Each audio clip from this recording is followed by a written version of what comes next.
BX1+. Le face-à-face. Faut-il imposer le Nutri-Score au secteur de l'agroalimentaire et à la grande distribution ? Ce Nutri-Score, vous le connaissez peut-être, il existe aujourd'hui, mais sur base volontaire.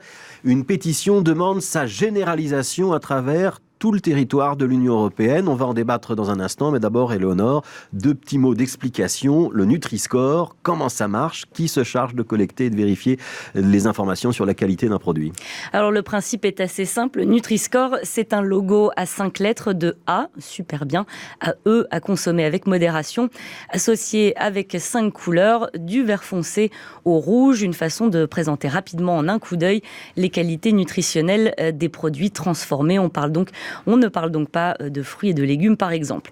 Alors, c'est le service Santé publique France qui est à l'origine de ce barème et il est soutenu par le SPF Santé publique ici en Belgique. C'est une équipe de scientifiques qui a mis en place ce système. Le Nutri-Score est calculé par un algorithme qui prend en compte les éléments nutritionnels négatifs, les calories, les graisses saturées, le sucre, le sel, par exemple, et les éléments nutritionnels positifs, teneur en fruits, en légumes, en fibres, etc. Il y a une limite toutefois, le Nutri-Score ne prend pas en compte les additifs, les édulcorants ou encore les pesticides. Merci Éléonore. Alors faut-il rendre ce Nutri-Score obligatoire ? C'est la question qu'on se pose dans ce face-à-face. On va recevoir Julie Frère, porte-parole de Testachat, bonjour. Bonjour. Et Nicolas Courant, porte-parole de la FEVIA, la Fédération de l'Industrie Alimentaire en Belgique. Bonjour. Bonjour. Merci à vous deux d'accepter de nous rejoindre. D'abord, première question, Julie Frère. Ça marche vraiment ce Nutri-Score ? C'est une information fiable pour le consommateur et certains regardent vraiment aujourd'hui ce qu'il y a sur cette étiquette-là ? Alors, il y a plein de questions dans votre question, mais sur la question de savoir si ça marche vraiment, je pense qu'aujourd'hui, on peut le dire avec certitude. Il y a plus de 40 études scientifiques qui ont été menées, d'une part sur le calcul qui sous-tend ce Nutri-Score et d'autre part sur la forme. Est-ce qu'elle est bien comprise par les consommateurs ? Et aujourd'hui, on voit effectivement que le Nutri-Score est le logo qui est le mieux compris par les consommateurs quand on compare avec les autres exemples qui existent. Par exemple, le feu de signalisation qui existait en Grande-Bretagne. On voit que le Nutri-Score est le mieux compris et qu'il a réellement un impact sur les achats que vont faire les ménages en augmentant la qualité nutritionnelle des produits qui sont achetés. Nicolas Courant, est-ce que c'est un argument de vente, un produit qui a un bon Nutri-Score, donc qui a la bonne note avec la couleur verte ? Si on regarde aujourd'hui ce qu'on a déjà sur l'étiquette, il y a beaucoup d'informations, dont une grande partie déjà obligatoire. Vous savez, depuis 3 ans à peine, on a introduit une législation européenne avec des nouveaux éléments sur l'étiquetage au niveau nutritionnel qui sont obligés aujourd'hui. Je pense notamment aux tabelles nutritionnelles où vous pouvez déjà comparer les produits. Oui.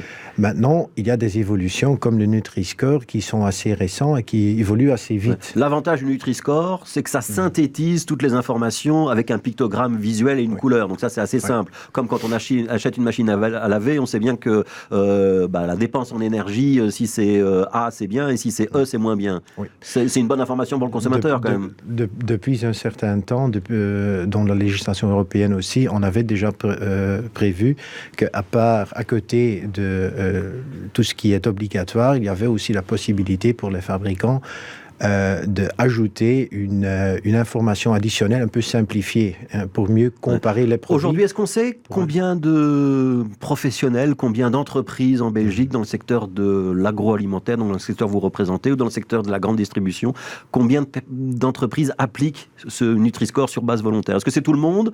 Est-ce que c'est une part significative du secteur ? Est-ce que ça reste marginal ? Non, et je dois être honnête là que quand je regarde à notre membre, nos fabricants en Belgique, il y en a certains qui sont en faveur de Nutri-Score et qui l'appliquent, il y a d'autres qui préfèrent des autres systèmes. Aujourd'hui, il n'y a pas vraiment une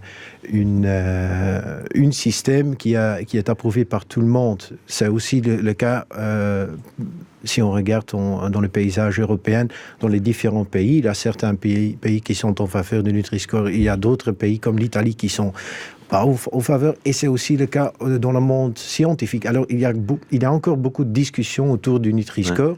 Pour nous, ce qui est central, c'est que on est bien en faveur du fait qu'on peut avoir un système additionnel pour aider le consommateur à bien choisir pour une alimentation équilibrée. C'est important.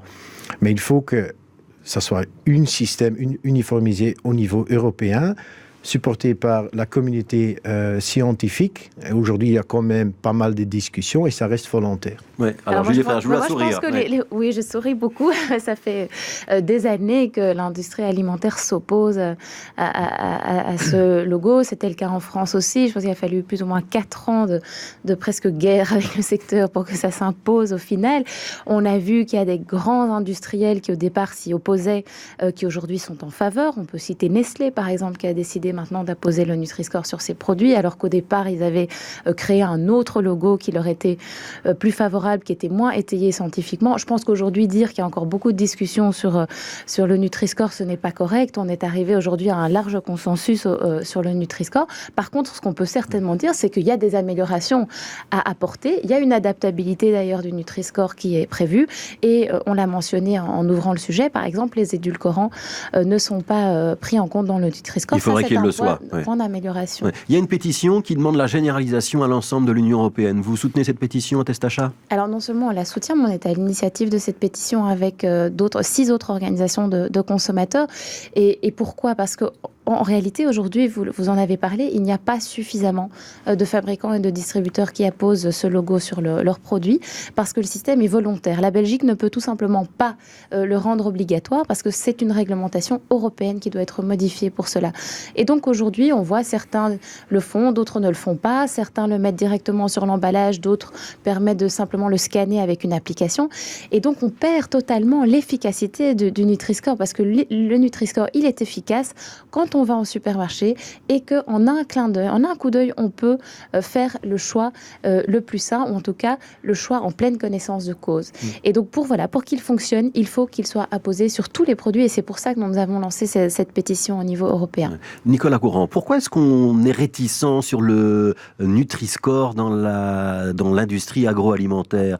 On a peur de la transparence, on a peur d'une information qui serait immédiatement comprise par le consommateur. On préfère que le consommateur doive lire lipides 3%, graisse végétale 2% et qu'il se fasse son idée par lui-même et que nos courses dans la distribution prennent 3 fois plus de temps que prévu. Non, bien évidemment, ce n'est pas le cas. Je pense que ce qui, pour nous, est très crucial, c'est d'avoir un système uniformisé où tout le monde est d'accord que c'est le meilleur système. Donc vous n'êtes pas d'accord pour dire que c'est le meilleur système aujourd'hui ? Notre position, c'est que ce n'est pas à nous de le dire, c'est aux scientifiques.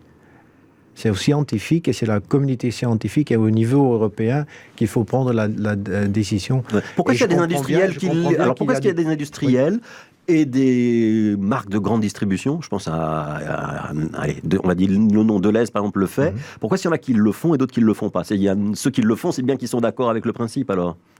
C'est leur choix à eux, évidemment, c'est pas à nous de prendre la parole pour eux. Ce que nous, on remarque dans le marché aujourd'hui et aussi au niveau de Nutri-Score, vous venez de le mentionner, qu'il y a encore des discussions. Le fait que, et c'est quand même un élément assez important que le Nutri-Score s'adapte aujourd'hui. On voit par ailleurs l'exemple de l'Espagne.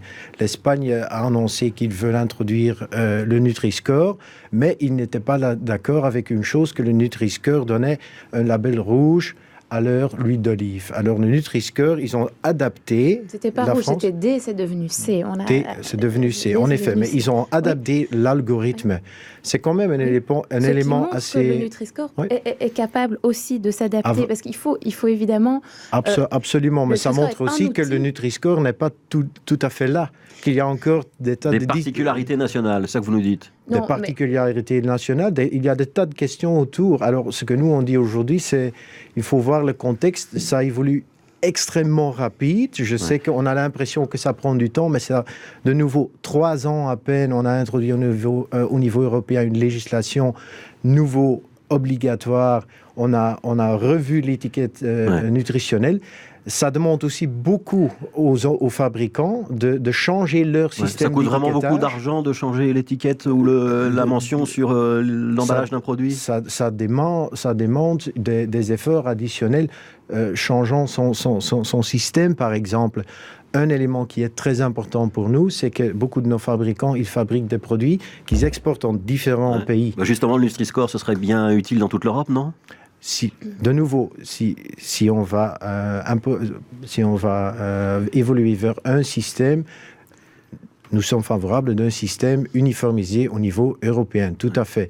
Mais c'est pas à nous, Je pense que ce n'est pas non plus à un secteur individuel d'imposer quel système ça sera. Un dernier mot, Julie Je Frère. pense simplement que quand on entend les représentants de l'industrie alimentaire, on nage à contre-courant du progrès. On a maintenant plus de 40 études scientifiques qui montrent l'efficacité de ce produit.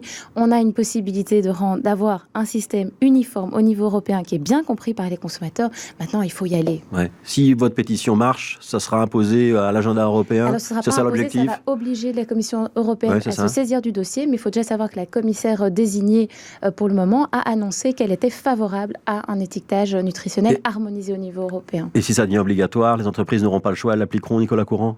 Je pense que c'est la définition d'être obligatoire, évidemment.